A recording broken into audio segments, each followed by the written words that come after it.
Hey there, Beggs here with Izzet Polymorph in Modern, and that's a mulligan, no lands.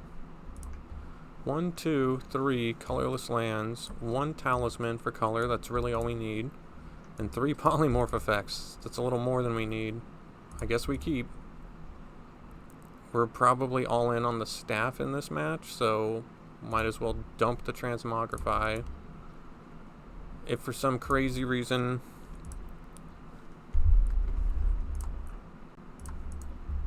our opponent is able to counter or blow up this talisman, we are much more likely to draw into a natural blue source, and that'll allow us to still activate staff and cast polymorph.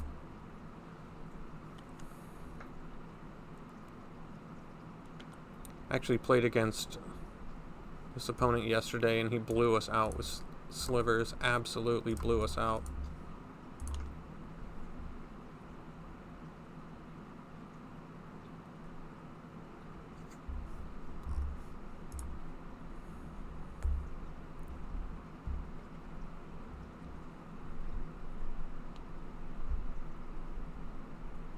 He's probably thinking, I remember you from yesterday. We played a whole 3-game match, so.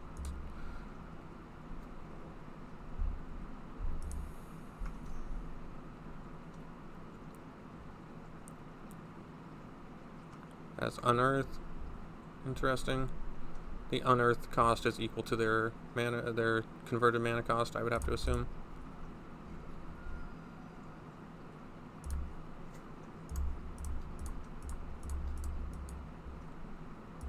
Yep, there you go.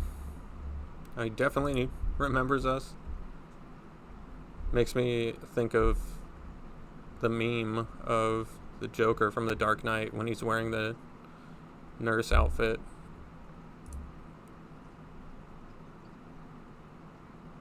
Anyway, I guess I should explain the meme. It says, when you go to the liquor store for the second time in the same day, and the guy at the counter recognizes you, and it's the Joker saying, "Hi, me again." Looking all, deranged, obviously, but it's what I think of when I play against an opponent that I remember from like a day prior. It's like, "Hi, me again."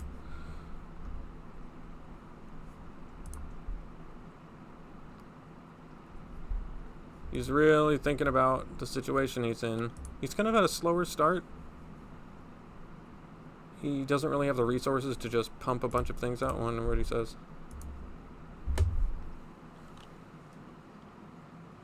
Sorry about the delay there. No worries. Hi again, by the way.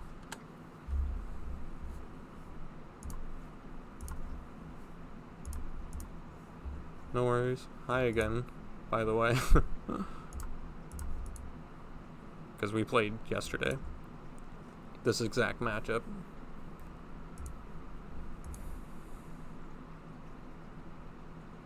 I'm going to make Emrakul when we untap on turn 4, and then I'm going to hit him with it on turn 5.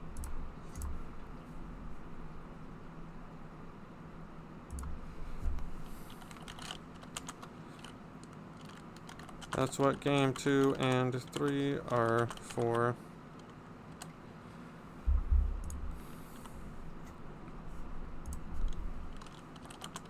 You got me good with veto yesterday.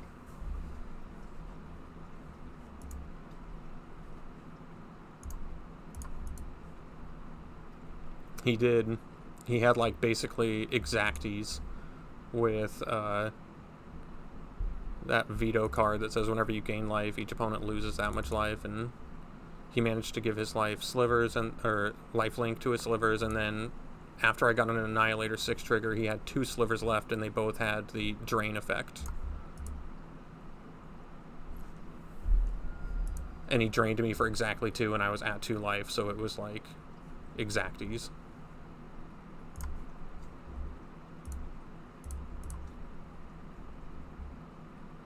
And yeah, he got me good. It was a 3-game set. Pay blue. We were only going to have 1 mana left up this game. This turn, I'm pretty sure. I don't get to play another land. We already did. Yeah, we played the Ink Moth that we just sacrificed to the effect, so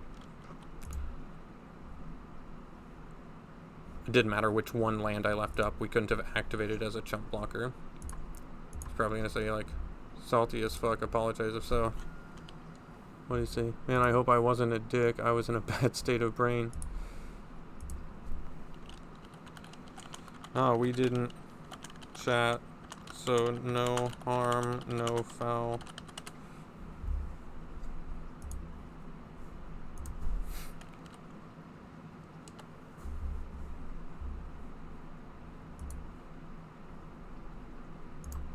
He was salty AF. Dude, he beat me yesterday, so I mean, should have been a feather in his cap. Beating a rogue strategy like ours. And then flanking. What does flanking do? He had it yesterday, and I don't even know what it does. I feel like such a noob pulling up a Chrome tab and typing MTG flanking. I can only assume it means... oh, and then each... yeah, unearth again. That's fine. 1, 2, 3, 4, 5, 6, 7, 8, 9. We are at 16. All of his things have tap for mana. Coco. There you go. So that's one card we can actually counter in Slivers.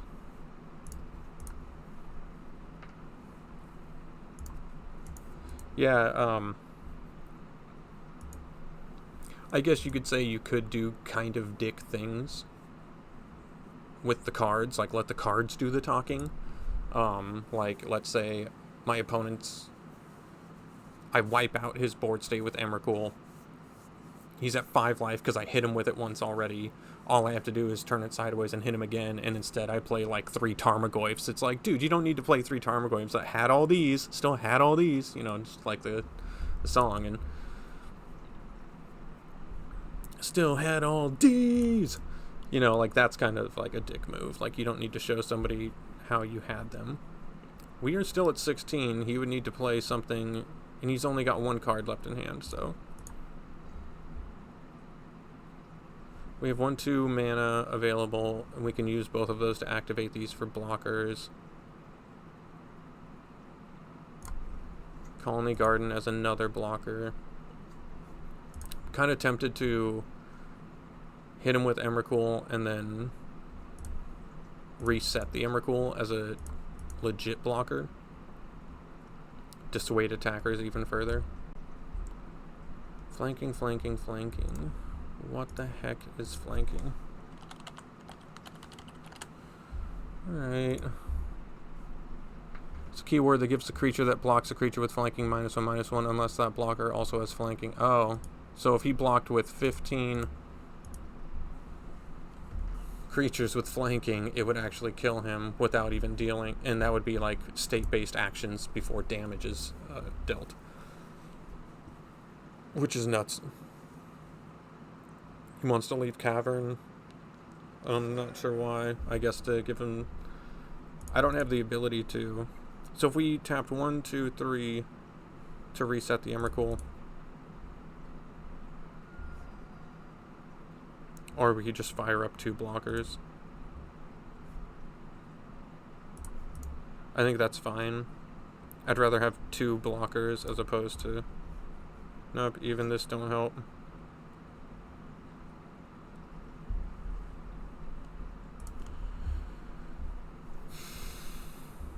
Two cards left. He's gonna have a hard time.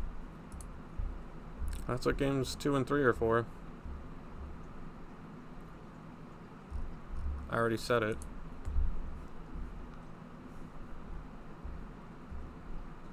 Oh, what a marvelous death this will be. What a wonderful night for a curse. The Castlevania. I think that's the quote. Been watching too much AVGN.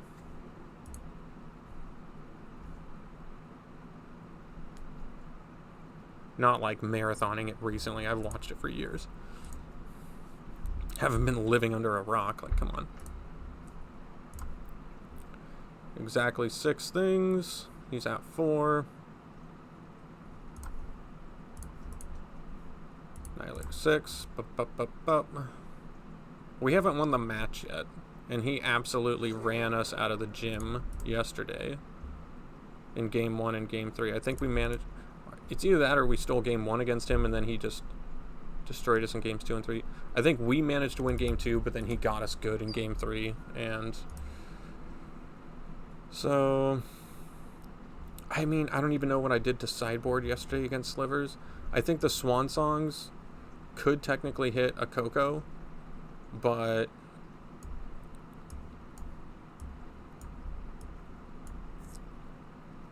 they're not great, especially if you're just giving him 2 new attackers. So I think Void Snare will help a little bit.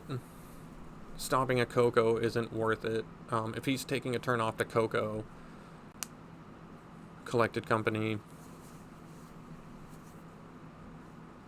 it means he got to the point where he had 4 mana and he said go, and then during our turn he's Cocoing at instant speed, and it's just like, well, that is good for him because he gets to untap and attack with more than we were expecting, but I mean, an Emrakul is more than most people are expecting. Crack at it. Fly. Yeah, he is. Apologies, gentlemen. Come on, man. Hi, me again. That's the meme.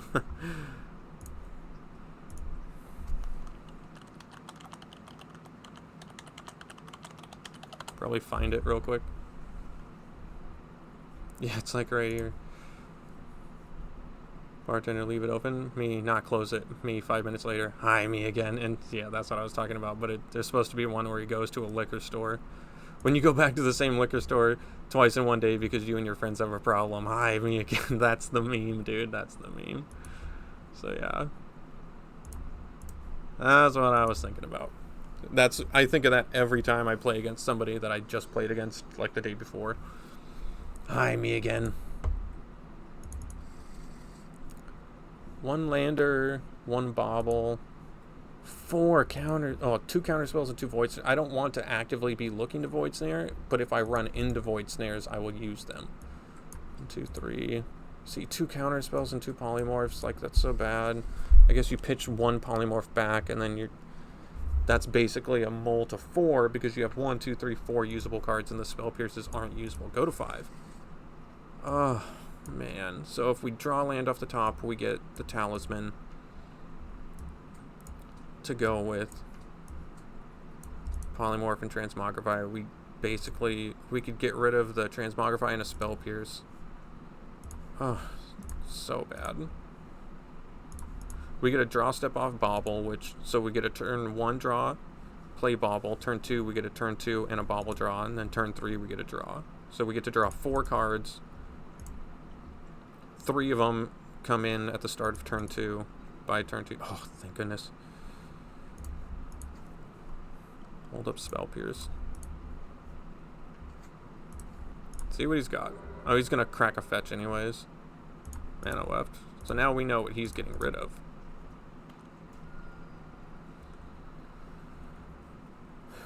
I'm usually better about that. Waiting for them to crack their fetch and then I crack the Bauble.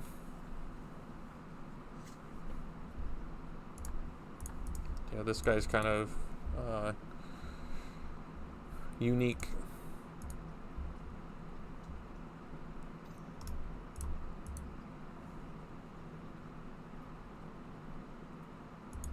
Great, so if we go to Void Snare, we have to pay an additional 2.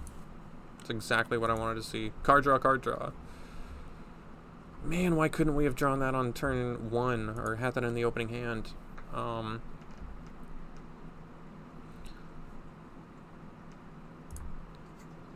And he had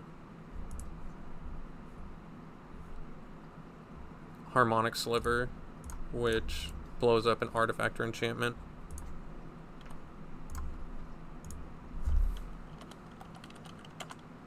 I'm pretty sure that's the name. Yeah, that's it. All of them have, when it comes into play, destroy an artifact or enchantment, and it costs 3. And I think he's already got the mana for that. Oh yeah, he's definitely got the mana for that.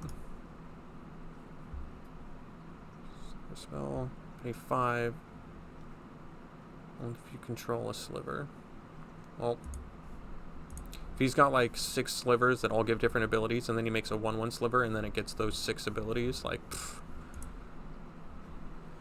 2 +1 effects, a first strike effect, a lifelink effect, an unearth effect. Like, yeah, that's really good. Unearth doesn't help with tokens, but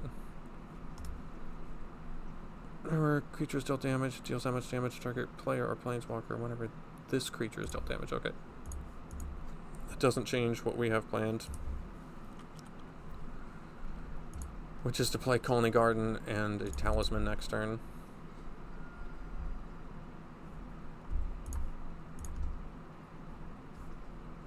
Let's do this correct. 1, 2. 1, 2. 1. So now we got the plant token. 1, 2, 3, 4, 5. That's enough to activate this, cast Polymorph, and still have blue up for Spell Pierce. So I'm feeling pretty good about this. He would need to play the card that says tap a sliver, deal 1 damage to any target. There's Harmonic, that's fine. See, that's what he blew us out with last time when we had the Protea staff. This time we don't have the staff in play as our only polymorph, and we're sandbagging the polymorph. Actual legit polymorph.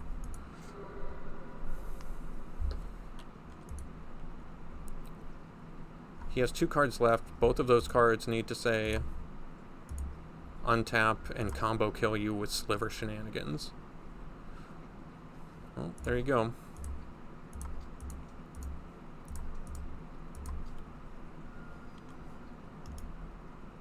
Turn off auto yields. Yep. We're good. Feels good to get revenge.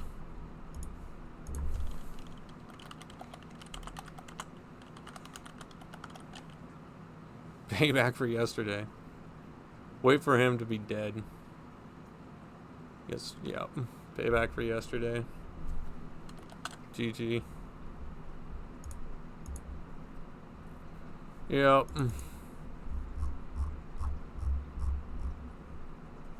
And left. Yeah. He ran us out of the gym yesterday. I feel like he got... I don't want to say super lucky with the combination of slivers that he drew. They were just... I think... he just had this really weird strategy where he was using that veto card. I'll pull it up. MTG veto... Thorn of the Dusk Rose. Exactly. Whenever you gain life, target opponent loses that much life, and creatures you control gain lifelink. He used that ability once and gave a whole field to Sliver's lifelink, and then he was able to attack. And then other variations. Nice, that one's sick. He should have had those. Well, if you're going to only play a few vetoes and slivers,